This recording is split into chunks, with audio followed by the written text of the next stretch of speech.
Oi pessoal, tudo bem? Direito com elas, retornando das férias, essa é a nossa primeira semana depois das nossas férias de fim de ano. Retornamos aí com vários projetos que a gente tá em andamento, a gente várias novidades para vocês, cursos, enfim, um monte de coisa bacana aí, fiquem ligados. Então, gente, o tema de hoje é um tema que essa semana foi notícia por conta da retomada do julgamento no STF de uma pauta que é o direito ao esquecimento. O STF retoma o recurso extraordinário 10.10606, para quem quiser dar uma olhadinha, então recurso extraordinário 10.10606, que trata de um caso de direito ao esquecimento. O que é o caso? Uma família de uma vítima de uma tentativa de estupro, há 50 anos atrás, foi super antiga, ingressou com uma ação contra a Rede Globo de televisão por conta da apresentação de linha direta. Então esse caso especificamente é de uma moça, houve uma tentativa de estupro contra essa moça, essa pessoa, essa mulher, e em seguida ela foi lançada de uma janela de um prédio em Copacabana. E o caso teve grande repercussão na época e o Linha Direta fazia vários especiais com casos famosos, principalmente envolvendo crimes bem de grande comoção, né? E esse foi um deles. Então foi esse crime que aconteceu há mais de 50 anos atrás, foi então objeto de um Linha Direta em 2004, e a família da vítima ingressou com ação com base no direito ao esquecimento, dizendo que quanto mais as pessoas falam no assunto, uma emissora como a Rede Globo, que tem grande audiência, mostrando, as pessoas revivem, voltam a falar no assunto, isso causa uma dor perpétua à família, que quer o direito a que isso seja esquecido, que não se fale mais nesse assunto, para que a dor não continue, não seja prolongada. Por conta da relevância do tema, foi dada repercussão geral pro tema, e o que decidiu o STF, como vocês sabem, deu repercussão geral, que for decidido pelo STF, deverá ser seguido em todos os casos que estão sob júdice sobre esse assunto. Então, por isso, o grande interesse de todos em acompanhar esse julgamento no STF. O que é o direito ao esquecimento, né? Para quem está ouvindo, mas não entende, o que é esse direito ao esquecimento, né?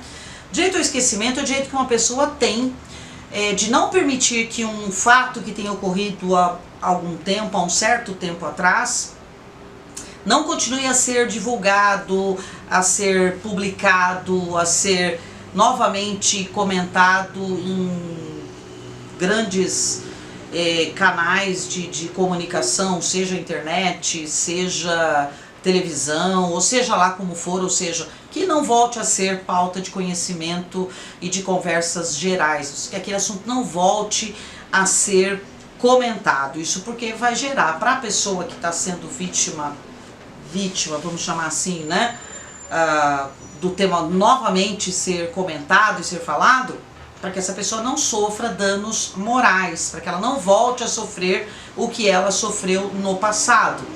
Isso, gente, esse caso específico do STF, que está sendo retomado, o direito ao esquecimento, é um caso que foi proposto pela família da vítima, mas grande parte das discussões que se fala em direito ao esquecimento diz respeito à família dos agentes causadores dos fatos, né, dos danos em geral. Então, um exemplo clássico é do Dock Street, para quem é mais novo e não sabe, na década de 70, em 1976, mais precisamente, o Dock Street assassinou a Ângela Diniz, conhecida Pantera de Búzios, era uma socialite super famosa da época.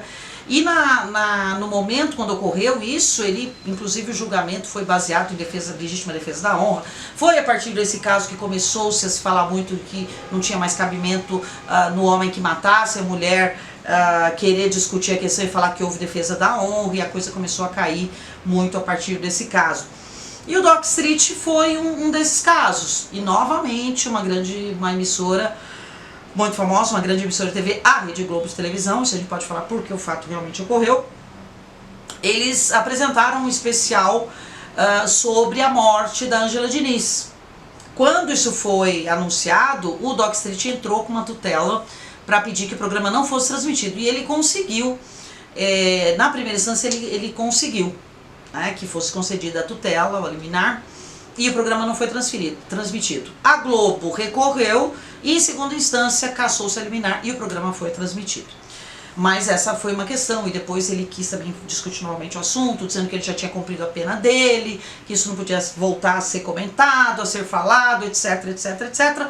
Esse é um caso que ficou bastante famoso. Então, em geral, a família, principalmente na área penal, de quem causou o dano, mas, num outro nível, a família das vítimas não quer voltar a sentir a dor. E aí a gente cai dessa esfera para especificamente dos danos causados pelo sofrimento, né? A pessoa já sofreu na época que perdeu a filha, que perdeu a irmã, que perdeu o pai, que perdeu a mãe, ou seja, como for, e volta a sofrer quando a notícia ou o fato tem grande repercussão pelas mais variadas razões, seja por programas de televisão envolvendo crime, seja porque um outro caso parecido aconteceu e eles buscam lá atrás os fatos antigos referente a casos de grande repercussão.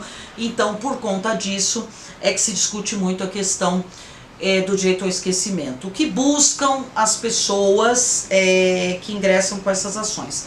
O direito, evidentemente, de não voltar a comentar determinado fato e, havendo aí a violação a esse direito, ao direito ao esquecimento, a possibilidade de indenização por danos morais. Então,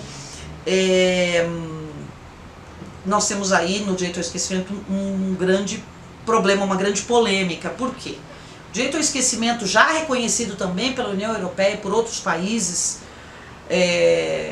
como um direito inerente ao ser humano, ele aqui a gente coloca ele como também o direito da personalidade, né? Baseado obviamente nos princípios constitucionais da dignidade da pessoa humana e também na proteção dos direitos da personalidade do Código Civil, principalmente artigo 21. Entretanto, ele se contrapõe ao outro direito constitucional, que é o direito à informação. Então existe um grupo da sociedade de juristas que entende que o direito ao esquecimento é um direito legítimo e deve ser reconhecido, e um outro grupo que entende que reconhecer o direito ao esquecimento seria violar o direito à informação. No caso que ficou famoso na União Europeia em 2014, que foi promovido uma das ações que se discutiu esse assunto, tratava de uma questão de um homem que tinha vendido imóveis para pagar uma série de dívidas. Isso acabou ficando famoso, o caso, e todas as buscas do Google aparecia esse caso, e a pessoa voltou a ser conhecida por ser uma pessoa que devia para Deus e o mundo. Então lá o Google se comprometeu, assim como outros buscadores e ferramentas de busca de internet, a fazer a contrabalancear, colocar em equilíbrio buscas que sejam relevantes, que sejam importantes, contextualizadas, para que o direito ao esquecimento, isso falando no âmbito da União Europeia, seja respeitado, mas que ao mesmo tempo também não prejudique o direito à informação. Então o grande dilema é como equilibrar o direito ao esquecimento com o direito à informação que todos têm. E os grandes juristas que defendem o direito à informação e que se preocupam com o reconhecimento do direito ao esquecimento, muitos deles entendem que existe, obviamente, um direito ao esquecimento e que seria constitucional, mas que ele prejudicaria sobremaneira o outro direito à informação. E alguns argumentam que colocar como um absoluto o direito ao esquecimento seria até desvirtuar a história. Existem fatos envolvendo pessoas vivas e mortas que fazem parte da história do país, fazem parte da história da sociedade, e que isso seria macular a própria história, impedindo que as pessoas não tivessem conhecimento dos fatos. E aí, por conta disso, a gente está no meio dessa polêmica toda e que a gente ainda não sabe como vai terminar, porque o julgamento foi retomado há pouco e a gente ainda não tem os votos de todos os ministros. Mas o fato é que esse julgamento será um divisor de águas no que se refere aos direitos da personalidade e as garantias pessoais, né, individualização e tudo mais, porque realmente é importantíssimo saber que a pessoa não deve voltar a sofrer por por uma questão ocorrida há certo tempo atrás, porém o direito à informação é um direito também que deve ser preservado. Então vamos aguardar aí os próximos acontecimentos e aguardar a posição do STF, que, lembrando, tem o tema ética e repercussão geral, e as decisões em casos envolvendo esse tema será pautada nessa decisão. Certo, gente? Então é isso, espero que vocês tenham gostado. Vamos acompanhar aí o desenrolar, né, desse julgamento no STF, que trata do assunto, e ver o que vai acontecer. E aí, depois que isso já tiver sido julgado, a gente pode voltar aí a falar sobre o tema já com uma decisão proferida e um norte para a gente conversar um pouquinho mais e ver como equalizar esses direitos aí aparentemente em conflito. Beleza, pessoal? Então é isso, espero que vocês tenham gostado. A gente tem um encontro marcado na próxima semana para falar de outro tema relevante de direito civil. Combinado? Um beijo, até lá!